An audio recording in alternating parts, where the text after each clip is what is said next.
Nijkerk. Heb je bij Sparta Nijkerk gevoetbald en speel nu bij Twente 1.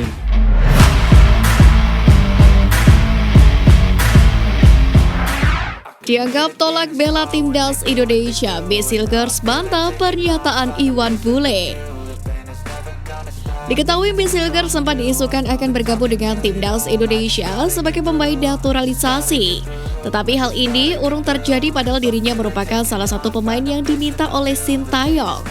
Iwan Bule, panggilan akrab Muhammad Iriawan, menyatakan alasan Misilkers dan Kevin Dix tak mendapatkan restu dari orang tua membela timnas Indonesia. Yang dua sisanya kemungkinan keluarga tidak memungkinkan karena akhirnya keluarga yang menentukan. Kita tidak bisa maksa, ungkap pria yang disapa Iwan Bule tersebut. Namun pemain keturunan Indonesia Misilkers kemudian menolak anggapan dari Ketua Umum Muhammad Iriawan tentang alasannya tidak ingin dinaturalisasi. Dirinya membantah adanya larangan dari orang tua. Kepada media Belanda El Football, bahkan ia menyebut tidak ada larangan dari orang tuanya membela timnas Indonesia. Media di sana mengatakan bahwa orang tua saya tidak mengizinkan saya, tetapi itu sama sekali tidak benar. Saya masih terbuka untuk itu, membela timnas Indonesia. Tetapi saya masih berumur 21 tahun, ungkapnya. Bahkan ia pun mengaku sangat senang dengan sambutan dari supporter Indonesia kepada dirinya. Misilkers sendiri pada September 2022 melakoni debut bersama dengan tim U21 Belanda di The King Power at the Den Dries Stadium melawan Belgia. Misilkers pada laga itu baru dimainkan oleh pelatih Erwin van der Looy pada menit ke-46 menggantikan bek Feyenoord. Gagal bawa Garuda Asia menang, dikritik pengamat, Bima Sakti wajib ikuti taktik Sintayong. Seperti yang kita tahu, timnas Indonesia U17 baru saja menelan pil pahit di penghujung kualifikasi Piala Asia U20 2023. Kekalahan telak 1-5 dari Malaysia pada Minggu 9 Oktober memupus harapan Arkan Kakak dan kawan-kawan tampil di Bahrain tahun depan. Kegagalan Garuda Asia bisa dikatakan sangat tragis mengingat mereka hanya butuh hasil imbang untuk memastikan posisi pertama di grup B. Tetapi apa daya, mereka justru menjadi bulan-bulanan rival serumpun itu.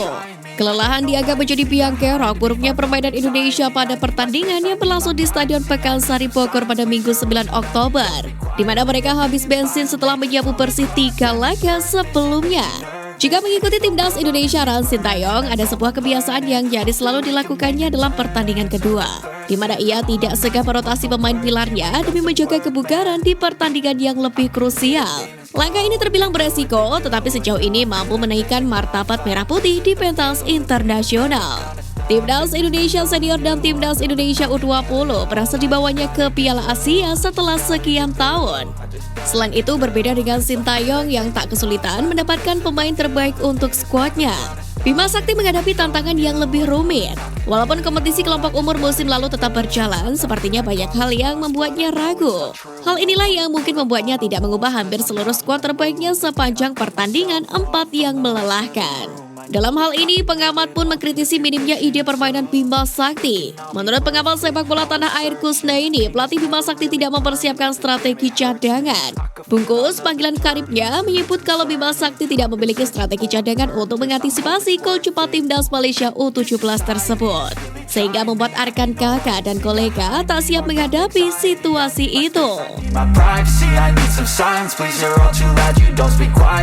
Efek kunjungan FIFA ke Indonesia, timnas Indonesia disebut naik ke pos 1 drawing Piala Asia 2023.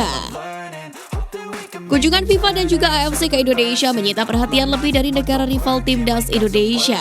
Terbaru, media Vietnam Total 24/7 mengaku khawatir kedatangan FIFA ke Jakarta mempengaruhi keputusan AFC dalam menentukan siapa tuan rumah Piala Asia 2023. Sebagai informasi, ada 3 negara yang mengajukan diri sebagai tuan rumah Piala Asia 2023, yakni Indonesia, Qatar, dan Korea Selatan. Uniknya pengumuman tuan rumah Piala Asia 2023 bertepatan dengan kehadiran FIFA ke Jakarta, yang mana berniat membantu memperbaiki pengelolaan sepak bola tanah air. Hal itulah yang membuat Total 24/7 khawatir. Media Vietnam itu takut kehadiran FIFA membuat Indonesia ditunjuk sebagai tuan rumah Piala Asia 2023. Jika Indonesia sampai ditunjuk sebagai tuan rumah Piala Asia 2023, maka skuad Garuda bakal naik ke pos 1 drawing. Timnas Indonesia akan bersanding dengan tim-tim mapan lain seperti Iran, Jepang, Korea Selatan, Australia, dan juga Qatar. Arab Saudi yang sebelumnya berada di pos 1 harus rela turun ke pot 2 karena tergeser Indonesia. Begitu juga dengan Vietnam, tim dengan peringkat FIFA terendah di pot 2. Turunnya Arab Saudi membuat Vietnam harus tergeser ke pot 3. Berada di pot 3 membuat Vietnam berpeluang menghadapi tim-tim kuat di pot 2 seperti UAE, Irak, Oman, China, Arab Saudi, dan Suriah. Belum lagi tantangan dari pot 1 yang diisi oleh Jepang, Korea Selatan, Iran, Qatar, dan Australia. Untuk itu menarik untuk menanti keputusan AFC ke depannya. Akankah AFC menunjuk Indonesia sebagai tuan rumah Piala Asia 2023 di saat Indonesia baru saja tertimpa insiden Stadion Kanjuruhan? Mari kita tunggu kejutannya.